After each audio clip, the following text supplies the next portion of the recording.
Қазақстан Республикасын дамыту үшін мал шаруашылығы мәселелері мен олардың шешу жолдарын ұсынамын. Бұдан алдын мен ауыл шаруашылығын қарастырдым. Ауыл шаруашылығынан кейін осы мал шаруашылығы, егістік, жеміс-жидек, орман шаруашылығы, балық шаруашылығын қарастырғанмын. Бұл енді мал шаруашылығы бірінші бөлім. Қазақстандағы мал шаруашылығы мәселелері ауыл шаруашылығы саласының маңызды құрамдас бөлігі болып табылады. Еліміздегі мал шаруашылығында кездесетін негізгі мәселелер мыналар жатады. Төмен өнімділік. Қазақстанда мал шаруашылығының өнімділігі салыстырмалы түрде төмен. Басқа елдермен салыстырғанда сүт және ет өнімділігі төмен. Бұл бір қатар факторларға, соның ішінде нашар азықтандыру тәжірибесіне, ветеринарлық күтімнің жеткіліксіздігіне және жоғары сапалы асыл тұқымды малға жеткіліксіз қолжетімділікке байланысты. Екінші, жайылымдық жерлер шектелуі. Жайылымдық жерлерге қолжетімділік кейбір аудандарда, әсіресе елдің оңтүстік аймақтарында шектелген. Оларда жер дұрыс бөлінбеген. Сонымен қатар малдың шамадан тыс жайылуы мен жердің деградациясы негізгі проблемалар болып табылады. Үшінші, су тапшылығы. Көптеген аймақтар су тапшылығынан зардап шегеді. Бұл мал шаруашылығымен айналысатындар үшін үлкен проблема. 4. Қолдау қызметінің жеткіліксіздігі. Елдің кейбір аймақтарындағы фермерлер мен малшылардың ветеринарлық көмек, мал азығы және асыл тұқымды өсіру қызметтері сияқты қолдау қызметтеріне қолжетімділік шектеулі. 5. Жануарлардың денсаулығына қатысты мәселелер. Паразиттер, аурулар және инфекциялар сияқты жануарлардың денсаулығына қатысты мәселелер мал шаруашылығы саласында кең таралған. Бұл ветеринарлық қызметтердің жеткіліксіздігі мен санитарлық ережелердің нашарлығымен және жануарлардың денсаулығына арналған өнімдерге қол жетімділіктің шектелуімен байланысты. 6. Асыл тұқымды өсіру бағдарламаларының адекватты еместігі. Мал тұқымын асылдандырудың кешенді бағдарламалары жоқ. Соның салдарынан малдың кейбір тұқымдары үшін генофонд шектеулі және жалпы мал сомасы төмен. 7. Нарық төмендігі. Шағын малшылардың мал шаруашылығындағы өнімдерін сататын нарықтағы жиі қолжетімділігі шектеулі. Бұл олардың кірісі мен табыстарын шектеуде. Маркетингтің инфрақұрылымының жеткіліксіздігі. Кейбір аймақтарда мал базарлары сияқты маркетингтік инфрақұрылымның жетіспеуі байқалды. Бұл фермерлердің өз өнімдерін өткізу және әділ баға алу мүмкіндігін шектеуде. Өңдеу орындарының жеткіліксіздігі. Еліміздің кейбір аймақтарында мал шаруашылығы өнімдерін өңдейтін кәсіпорындарының болмауы фермерлер мен малшылардың өнімдеріне қосымша құн салу мүмкіндіктерін шектеп отыр. Делдалдар мен саудагерлерге тәуелділігін арттырып отыр осындай келеңсіз жағдайлар. 10. Инфрақұрылымның нашарлығы. Жолдарға, электр қуатына және басқа да негізгі инфрақұрылымға, интернетке қолжетімділіктің шектелуі фермерлердің мал өнімдерін нарыққа тасымалдауын және негізгі шикізатқа қол жеткізуін қиындатуда. 11. Мәселе оқыту мен білімнің жоқтығы. Көптеген фермерлер мен мал шаруашылығындағы озық тәжірибелерді енгізу және оларды өнімділігін арттыру үшін қажетті оқыту мен білім жетіспейді. Қаржыға қол жеткізудің шектеулілігі. Фермерлердің несиелік және басқа да қаржылық қызметтерге қол жетімділігі жиі шектеледі. Бұл олардың шаруашылықтарына инвестиция салуда және олардың өнімділігін арттыруды қиындатады. 13. Кіріс материалдарының сапасыздығы. Кейбір мал шаруашылығымен айналысатын фермерлер сапасыз мал азығы мен сапасыз ветеринариялық препараттар сияқты сапасыз материалдармен қиындықтарға тап болып келеді. 14. Мәселе ақпаратқа қолжетімділіктің шектеулілігі.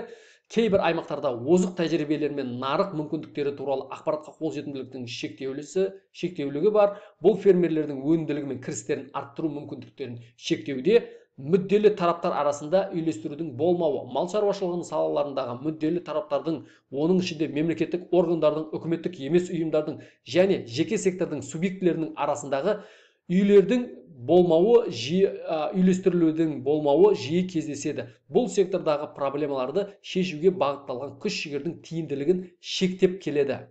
Енді бұл мәселелердің шешу жолдары: суға қолжетімділікті жақсарту. Бұл ирригациялық инфрақұрылымды инвестициялауды, су қоймаларын қамтамасыз етуді және суды тиімді пайдалануды ынталандыру керек және соған қаржы бөлу керек. Ауылдық инфрақұрылымды дамыту, бұған жол салу немесе жақсарту, электр қуаты мен байланыс қызметтерін ұсыну, мал базарлары сияқты нарықты инфрақұрылымға инвестиция салу керек. Үшінші, қолдау қызметтерін күшейту. Бұл ветеринариялық қызметтерді жақсарту, жоғары сапалы мал азығына және асыл тұқымды малға қолжетімділікті қамтамасыз етуді және мал шаруашылығындағы озық тәжірибелерді енгізуді қамтиды. Білім беру мен оқыту, жануарлардың денсаулығы мен тамақтануы, сондай-ақ бизнес және маркетинг дағдылары бойынша оқыту мен білім беру керек.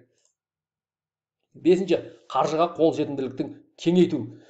Фермерлер мен малшылардың несиеге қолжетімділігін қамтамасыз ету, сақтандыру және жинақ шоттары сияқты қаржылық құралдарды пайдалану, пайызсыз қайтарым мен қаржылық көмек қамтылуы керек. Алтыншы, климаттың өзгеруіне тиімділікті арттыру, тұрақты және климатқа төзімді егіншілік тәжірибелерін ілгерілетуді, сондай-ақ құрғақшылыққа төзімді дақылдар мен суды басқарудың жақсы тәжірибесі сияқты бейімделу шараларына инвестициялау керек. Енді мал жайында неге егіншілік айтты десеңіз, оған шөп егес, жем егес деген сияқты осы нәрсе қарастырылған бұл жерде. Жеті, маркетинг инфрақұрылымын дамыту, мал базарын құру немесе жақсарту, баға немесе емес және жақсарту десек болады, себебі мал базарын салу керек бір жерлерде жақсарту керек. Баға туралы ақпаратқа қолжетімділікті қамтамасыз ету және мал шаруашылығы өнімдерінің құн тізбегін дамытуға жәрдемдесу кіреді.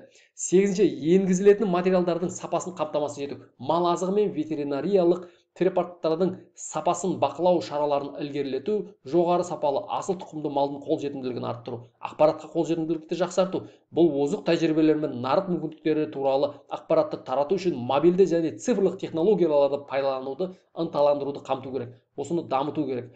10-шы, ынтымақтастықпен үйлестіруге жәрдемдесу, көп жақты диалогтар мен серіктестіктерді ілгерілету, сондай-ақ жергілікті аймақтық және ұлттық деңгейдегі мүдделі тараптарды үйлестіру үшін әлеуетті арттыру керек. Үйлестіру дегеніміз жаңағы бірігу, кооперация, осындай нәрселер. Енді жайылымдық жерлерге қолжетімділікті шектеу мәселесін шешу, жерге иелік етуді жақсарту, көптеген мал шаруашылығы фермерлерінің жайылым үшін пайдаланатын жерлеріне қауіпсіз құқықтары жоқ. Жер пайдалану құқығын заңды түрде тануды қамтамасыз ету және жер құқығын қамтамасыз ету арқылы жерге орналастыруды жақсарту, жайылымдық жерлерді басқаруды жақсартуға көмектесу керек. Екінші, жерді қалпына келтіруді ынталандыру керек. Шамадан тыс мал жаю және жердің тозуының басқа түрлері жайылымдық жерлердің өнімділігін төмендетуде, бұл малшылардың мал басын ұстауында қиындатады. Ауыспалы мал жаю, бұзылған жерлерді қайта егу және табиғи тыңайтқыштарды пайдалану сияқты жерлерді қалпына келтіруге ықпал ететін тәжірибелерді ынталандыру, жайылымдық жерлердің өнімділігін арттыруға көмектеседі. Ұжымдық басқаруды ынталандыру. Кейбір аудандарда жайылымдық жерлерді малшылар топтары бірлесіп басқарады. Жайылымдық алқаптарды ұжымдық басқару, жәрдемдесу, оның ішінде жайылымдық бірлестіктер құру, жайылымдық жерлерді басқару мен өнімділігін арттыруға ықпал етер еді. Агроорман шаруашылығын ынталандыру. Жайылымдық жерлерге ағаш отырғызу топырағының құнарлылығын арттырады, топырақтың эрозиясын азайту және малға көлеңке мен баспана беру сияқты көптеген артықшылықтар береді. Агроорман шаруашылығы тәжірибесін ынталандыру жайылымдық жерлердің өнімділігі мен тұрақтылығын арттыруға көмектесуі мүмкін. 5. Тұрақты басқаруды ынталандыру. Фермерлерге жайылымдық жерлерді тұрақты басқаруға ынталандыру, басқарудың жақсы тәжірибесін ынталандыру керек. Бұл қаржылық ынталандыруды қамтуы мүмкін. Мысалы, экожүйе қызметтері үшін төлемдер немесе тұрақты мал жаю тәжірибесін үшін оларға субсидиялар беру. 6. Үйлестіруді және коммуникацияны жақсартуға жәрдемдесу. Мүдделі тараптар, соның ішінде малшылар, жергілікті үкімет пен үкіметтік емес ұйымдар арасында үйлестіруді және байланысты жақсарту, жайылымдық жерлерді неғұрлым тұрақты басқаруға жәрдемдесуі мүмкін. Бұл көптеген мүдделі тараптар арасындағы диалогтар мен серіктестіктерді ілгерілетеді, сондай-ақ мал жаюды, басқаруды, озық тәжірибе туралы ақпаратты таратуды жақсартады. 7. Ғылыми зерттеу және тәжірибелік конструкторлар жұмыстарын инвестициялау.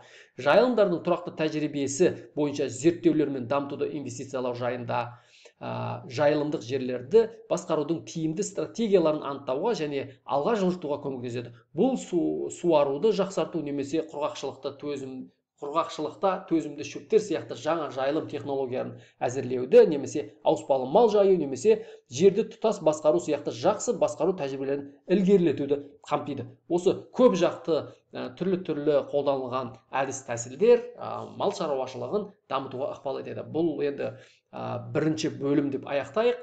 Келесі жануарлардың денсаулық мәселесін шешу, тағы да басқа мәселелерді шешу жолдарын екінші видеода ұсынамын. Рахмет, лайк басып, комментарий жазып, адамдармен бөлісіңіздер осы видеоны.